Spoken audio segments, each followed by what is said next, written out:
Happy Monday. I got a visit from my daughter over the weekend, and we had a grand time. Bailey, I don't know why I didn't just say her name. I did semi promise that we would try to record a episode together, because folks love when Bailey visits the show. But she got sick. I guess when she got here, she was feeling a little bit of a scratchy throat. So by the time she was leaving 2 days later, 3 days later, she was full blown sick and snotty, and I was like, just stay away from me, don't give it to me. So she just didn't feel well, and as much as I didn't want her to be sick, it actually slowed her down just enough so that we could keep up with I could keep up with her. So she's back home safely and hopefully resting up. I don't even know if she was going to feel well enough to go to work. She probably is contagious, so shouldn't, but I know how it is when you're younger. You just do what you think you should do, even though it may not be best for you, right? And you really want to, make the right impressions and make sure that other people see you the way that you want them to see you and not necessarily the way showing what you feel like on the inside. And that leads us to our topic today. If you didn't know, I was going somewhere with that, and hopefully that's clear. Um, so what the topic is today is, I haven't necessarily felt comfortable bringing it up because I wasn't quite sure how it would come across, but we're gonna go for it because I am writing a portion of my book where I was in the hospital. I had had my stroke. They had moved me into ICU.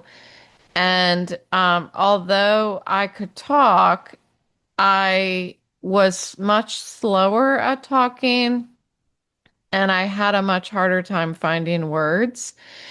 Um, it was better than while I was having the stroke when I was in the ER, but it didn't just disappear, as you can imagine. It's something that I still work on to this day. Just this morning, I was trying to say something and my husband had to finish my sentence. Which I prefer when he does that because we can get the conversation over faster when he just sticks the words in there. Um, Although I do think it's important for me to have that space to retrieve the words. So it goes either way. Sometimes he lets me just try to remember the word or think of the word, while other times it's like, right now is not practice time. Just help me finish my sentence.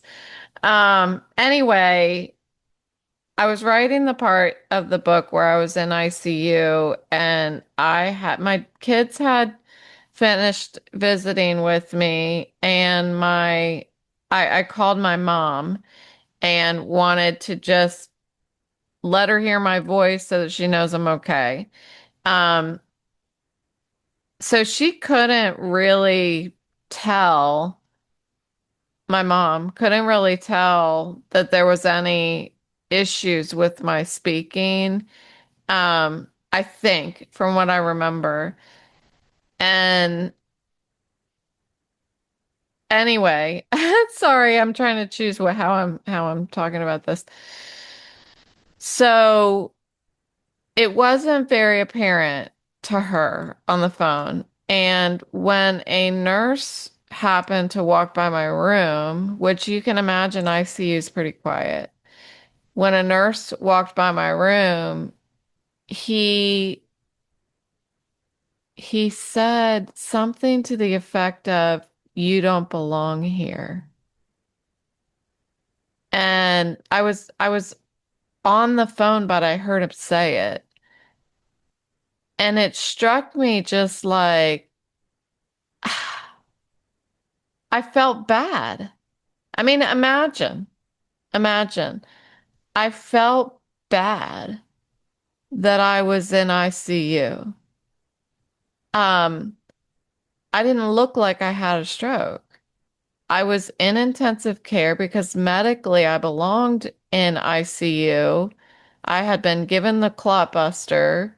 I had regained my ability to speak to the, like, I couldn't say Weimaraner when I was having my stroke. I couldn't say a lot of words, but that was the one that they chose for me to repeat until the hour was over after they gave me my clot buster because I couldn't say it anytime that I was trying. Like I repeated over and over and I couldn't say the word. And so the nurse had promised, like, you'll be able to say it by the end of the hour. So that was the word that we used. Um, so I did regain a lot of my speech. I mean, listen to me now. Nobody can tell that I had a stroke. Nobody can even tell. I shouldn't say nobody. A lot of people can't tell that I even have aphasia because it's so mild. But my husband can tell, my kids can tell, my family can tell that I just, I don't have my outward appearance doesn't match my medical condition. Um, and that's what was happening in ICU. I looked better than my brain did, you know? Um, I can understand why the nurse thought that I didn't belong in there. Um, but it was it was hurtful. It turned out to be hurtful because it made me feel like the significance of my stroke had been minimized as soon as he said that. Um, while when I was in the ER, they said, even though you look good and you sound good, now that the clotbuster the treatment had worked, there was still a risk for a brain bleed. So I belonged in ICU. That's the severity of what was going on, what I was being treated for, because I needed to be watched closely. So in out in the world, I think we use each other's appearance, mood, and behavior as evidence of how well they are. Um, I mean, imagine like when we see somebody at work or something like that, there are days that we're like, oh, you look really tired. And that's how we know that something's wrong. So when somebody's happy, when somebody shows enthusiasm or they're laughing, they're dressed nicely, they're enjoying dinner, they're creating something, artistically. Um, it appears that they are having a great day and they feel good. But that's not necessarily true. And I shared with my psychiatrist that a couple weeks ago, or maybe, yeah, a couple weeks ago. Sometimes I feel like if somebody thinks I'm happy or sees that I'm happy, they'll think I'm not sick. And it didn't occur to me until I was writing this portion of my book this morning that of course I would feel that way. That's the natural, I think, reaction from what I've experienced, specifically when I was in ICU, that I was told I didn't belong there.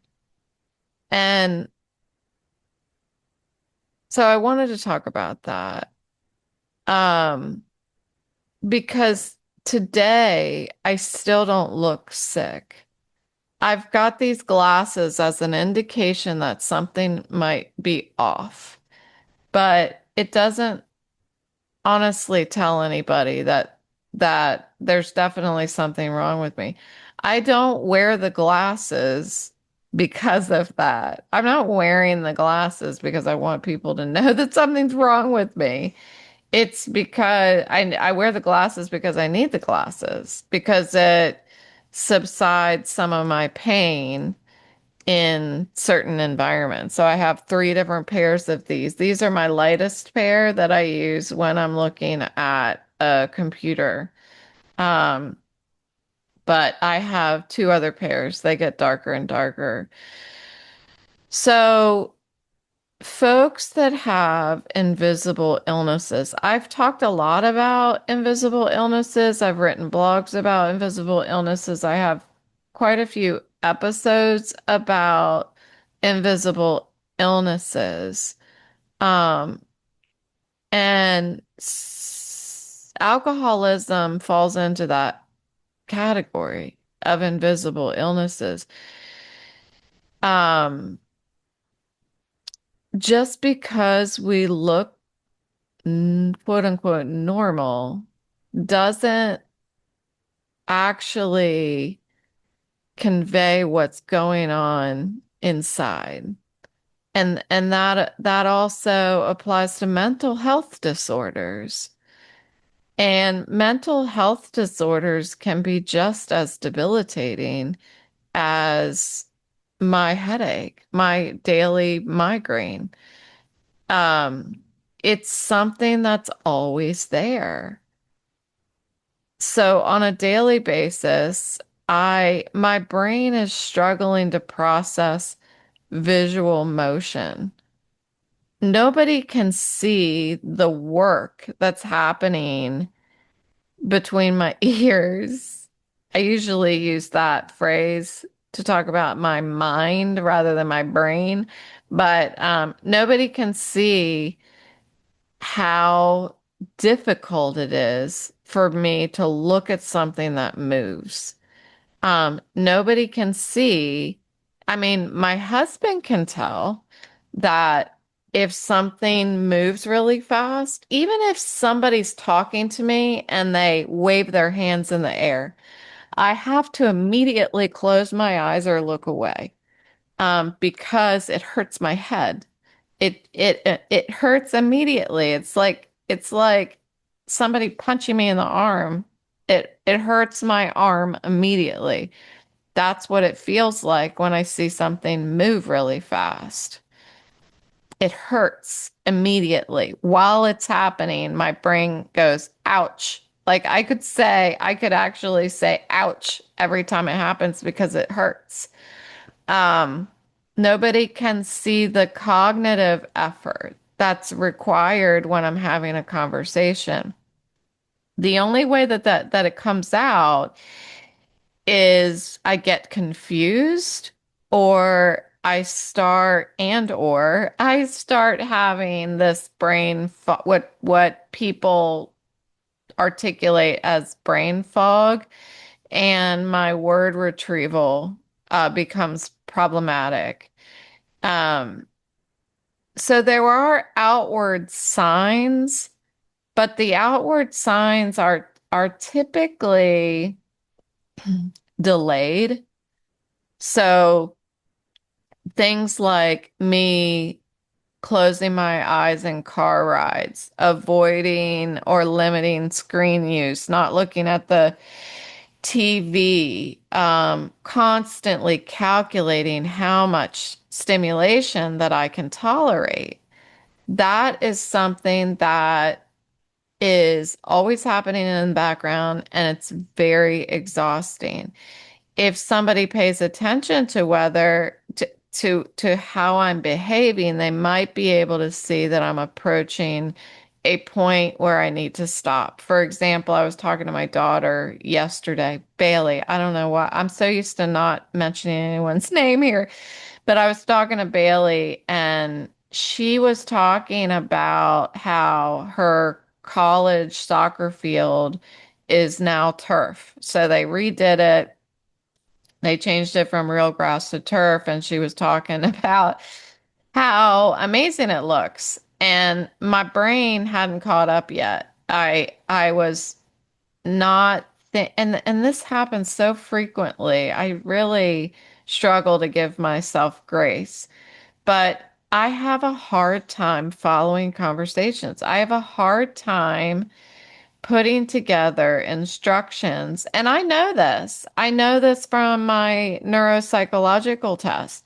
I need things to be repeated like 5 times, 5 or 6 times to get it. And so, and it's interesting because, and I've noticed this over the past week, when somebody's talking to me, I am the same me, right? So I think that I understand them at, in the first explanation, the first time they say the sentence, I think that I understand them because why wouldn't I? I've always been a quick learner and I understand things the first time somebody tells me, but I am not the same. I can't comprehend things the way that I used to. And there's a conflict there.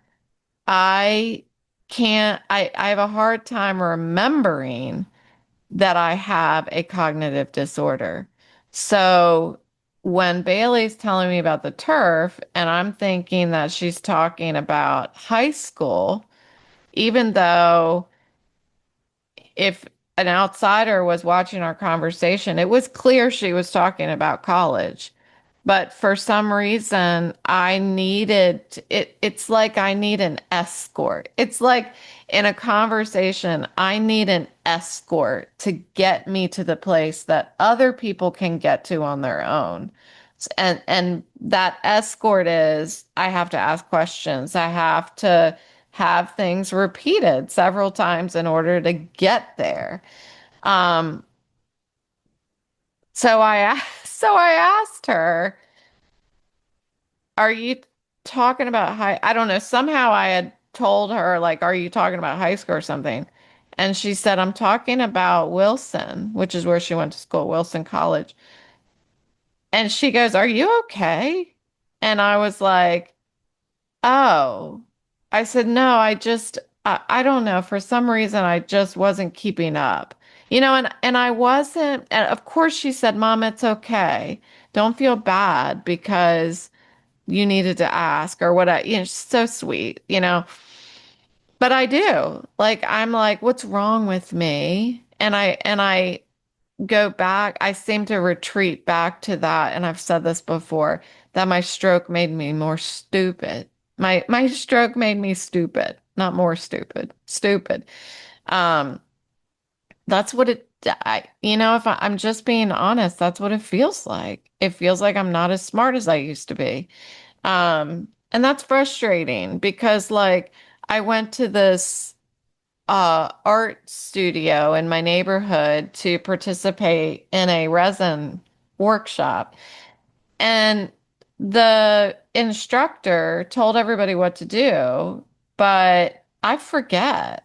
I have to hear it repeated over and over again before I can retain it. And I forget that that's how I need to learn now. So what they probably weren't judging me, but I felt like I was being judged because that's my ego. And I feel like I'm like, so we have to do, and I try to repeat what we have to do, and then they correct me. And then like a couple minutes later, I repeat it again. And it makes me feel like they think that I'm stupid. Um, it's frustrating. But to go back to people can't see what's wrong with me, that's a great example in my mind because I go to this art workshop. I'm excited, I'm happy, I'm enthusiastic. You can't tell that anything's wrong with me until I start following directions. And then they're like, oh, well, she's really happy, but she's stupid. That's what it feels like. I know that that's not what they're thinking, but that's what I feel like. And that that recovery, that fact that I'm living in recovery, I look perfectly ordinary until you can capture something a little off, whether it's something that's happening in real time or we do something and then 5 minutes later, I'm like, I feel like I got hit by a bus. Like Bailey and I went down to the beach a couple days ago and I actually sat in the sun. It was only in the 80s, so I was able to sit in the sun, which I don't typically do because it hurts. It hurts. Everything hurts. So I sat in the sun and then we went out. I sat in my raft for a little while, but there were lots of boats out there. So it was very wavy and I was fine in the moment, but I was telling Bailey like I'm, when we go back home, I'm going to be like, why do I feel so shitty right now? And it's because I'm having a shark pain. Sorry.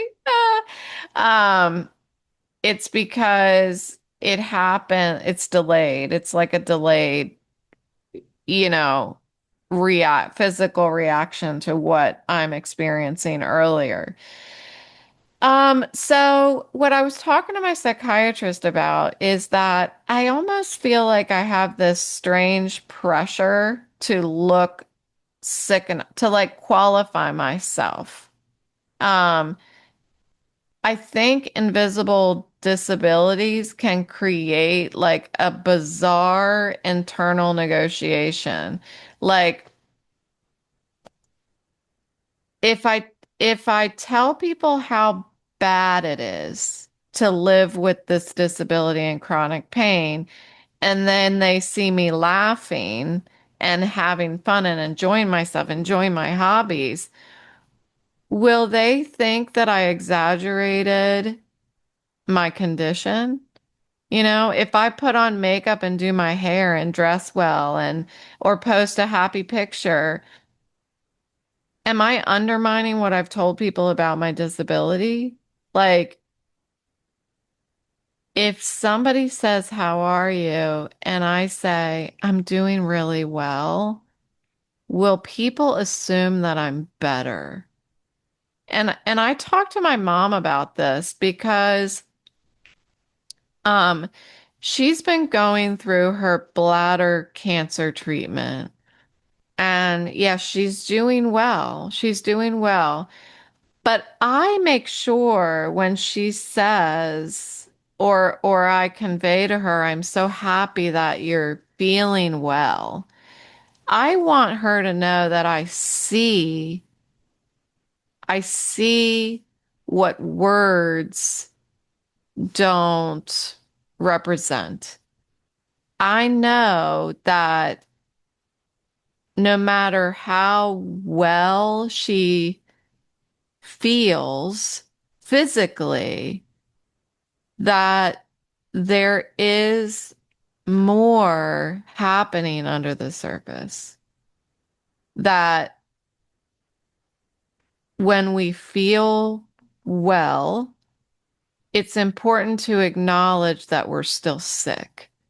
And I told her that. And she said, yes.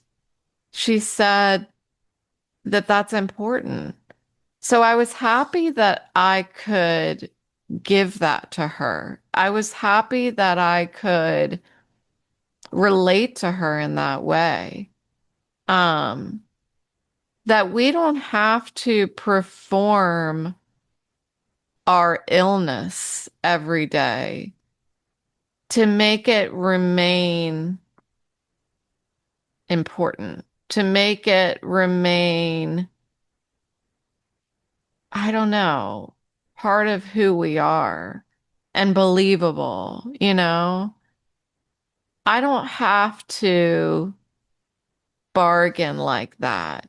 I don't have to appear miserable to make my disability legitimate. And that goes back to that idea of we can be sad and laugh at the same time. Those, as human beings, and my psychiatrist brought this to light for me. It's not that I didn't know it, but I really started to understand it and be able to live in it, to know that human beings are complicated and we can feel multiple things at the same time. We can we can be suffering and happy at the same time. They can occupy the same space, the same moment. And that connects very beautifully, I think, to living with a disability and or chronic pain. Um, my sobriety program taught me that feelings and circumstances aren't permanent. And stroke recovery has expanded that lesson for me. I can feel pain and gratitude at the same time. I can have a disability, thank God. I can have a disability and have purpose in my life. I can have limitations and explore new opportunities. Isn't that interesting? I can feel boxed in and still step out of that confinement at the same time, you know, have limitations and be creative at the same time. I can feel grief and laugh at the same time. That happens a lot. If you think about people who are at a celebration of life and they're grieving, yet they're talking to each other and laughing about memories of this person that they love. That's grief and laughter at the same time. And even on difficult days, I can have wonderful moments within them. They don't cancel each other out. And that distinction matters, because sometimes people interpret happiness as evidence of he healing progress. Um, I may look great, of course. That doesn't mean that I'm cured. Just like mom, she can feel good enough to go to the casino. She can feel good enough to go hang out with her friends and play mahjong, which is super cute. I saw a picture of it. So all of these things, we can be great in a moment, but it doesn't mean that we're cured. A lot of us are carrying around invisible illnesses. We're carrying around a lot of baggage, but we don't have to look like it. And that's why it's important to, when we interact with people on any given day, like I see this all the time on like social media or like these, people like to put these statements out like, oh, it just left my head. See, there it is. People put the like, you never know what's happening underneath the surface. Like, you never know what somebody else has experienced to make them behave a certain way. It's the same thing. We don't know what what is happening, what chronic thing that somebody is experiencing, and we can't let a moment of their behavior define who they are. You know, I I don't want my illness to be what people believe about me, you know, but I also don't want moments of elation steal away from the the understanding that I'm constantly dealing with a hidden pain or struggle, right? If I'm happy, I want people to still know I'm sick. Is that, it sounds terrible, but it's some of that negotiation that my brain has. And it may be because I'm still early in stroke recovery, but sometimes I have felt like I need to remain visibly miserable so that people understand what I'm living with. But I don't owe that to anyone. Like my pain doesn't become more real if I talk about it constantly, or the disability doesn't go away or become less real because I'm laughing. And I get to enjoy parts of my life that are still available to me, even though I require accommodations and I have limitations. Um, I can let people misunderstand what I deal with. I don't have to sacrifice life in order to constantly communicate that I'm not well. But it's hard. It's something that I'm growing into. Um, it's because like, for example, I was sitting here just moments ago and I said, "Oh, I'm having a sharp pain in my head." Sometimes I want to say it because it doesn't make it feel better, but I want people to understand me. You know, I want people to believe what my body is experiencing at any given moment. I don't want somebody to assume that I'm okay. I know that sounds weird and maybe terrible. I don't care because I'm still constantly trying to and acknowledge what I've lost without making loss my identity, respecting my limitations while still surfacing joy wherever my capacity allows. It's just I'm constantly carrying this battle, you know? I'm constantly being pulled back and forth. I don't have to do it at home. Like when I'm sitting with my husband, I don't ever feel like I have to say I have a pain in my head right now because it's like it's like he already understands. And I don't know that I run across very many people who understand that. And why is it so important to me for them to understand? I I think that as human beings, we want to be understood, and I think it's okay. And I think with this conversation, what I wanted to get out of it was it's okay that I feel that way.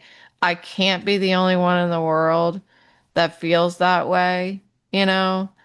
Um, when I was in ICU and that nurse saw a woman, me, who looked too well to be in intensive care, it left a thumbprint on me. Um, 5 years later, people can still look at me and see a happy, active, creative, or engaged person. Does that mean that I'm not disabled? Um, no, but it's okay for people to see part of the picture. You know, it's okay. I don't have to constantly show everybody. You don't ever meet people or talk to people and show them everything that you're dealing with at any given moment. It's just, perfect example is when you walk by somebody in the hallway at work and you're like, "Hey, how are you doing?" "Fine, how are you?" You're not giving them the whole picture. You're allowing them to only see part of the picture. If any of the picture, a lot of people are just like, "I'm fine." And there's a lot going on underneath there, but it's not worth going into. And I think because I live recovery and I live chronic pain and I live disability, um, it's not it's not who I am, but it's a priority in my life. And I think that it may be why I am driven to tell people, you know, I don't have to dim my picture of happiness so that it makes it easier for other people to understand what I live with. You know, joy does not require me to look happy all the time, just as much as disability doesn't require me to look sick all the time. I can be genuinely joyful and disabled at the same time. Um, I can love my life. I think this is really the highlight of what I want to convey to myself and to you. I can love my life and wish parts of it were different. You know, I can laugh while my head hurts. Of course, I don't want my head to hurt, but I'm not going to let it steal away my joy. I can be grateful for what I have while grieving all that I've lost in my life because of my disability, because of my stroke. I can build a beautiful life around very real limitations. You know, my recovery is a journey. It doesn't have a finish line. And I'm not going to sit and wait for everything to be fixed before I allow myself to live. You know, if I were to do that, I would never live. I would never fully live because I don't have, I can't be cured. I'm permanently and totally disabled in my own way. You know, I don't look like it, but I am. And I don't have to try to prove that to anyone. My job is to live joyfully, and I can do that. I can do that. So, thanks for listening today, and I will talk to you next time.